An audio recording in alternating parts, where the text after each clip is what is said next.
So this could not wait.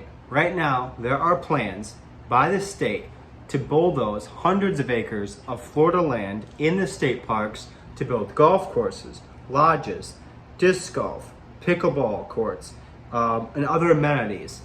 But what is happening with these, essentially across these 9 state parks, is massive land development for state parks that will forever change them, forever alter the wildlife composition there, forever alter just how the state park can function as a wild area. This just came out a couple hours ago.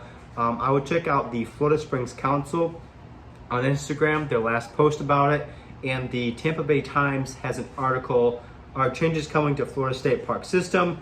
And the proposals right now, while they're ideas, they're still, they can't just do them, obviously. The alarming thing is the fact that even with this, just came out today, and we are given a week with some public meetings coming up. So just a week's notice to the public input.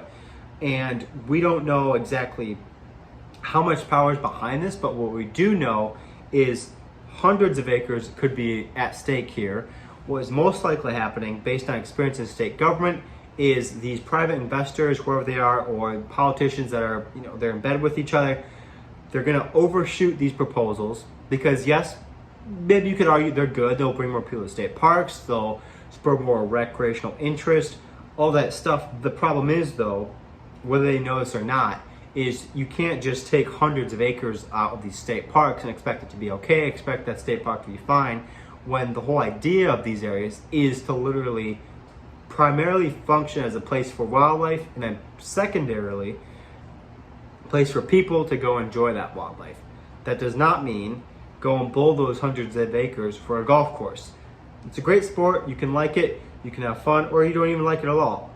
The state of Florida has tons of golf courses in other areas that are much more ecologically impaired and reduced, that are in suburban areas, somewhat urban areas that are known in a place where people live, and then they can go to their golf course and all that stuff and enjoy it.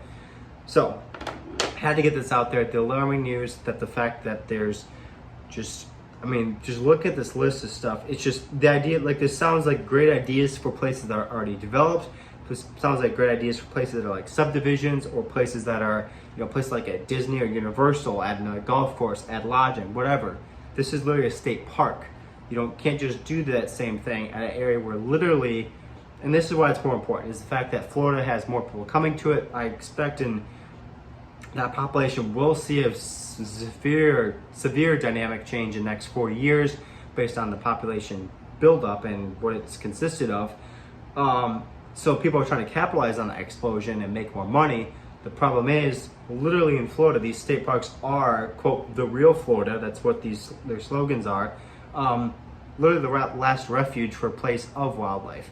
Johnathan Dickinson, one of the places named to have golf courses added to it, is literally home to gopher tortoises, an endangered tortoise, to South Florida, Florida in general.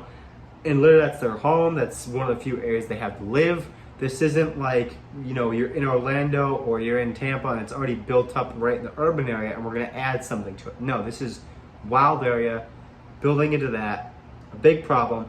Again, this just came out. I'll have stuff on, obviously, the Instagram and YouTube on this, but also check out Tampa Bay Times and the Florida Springs Council. Thank you.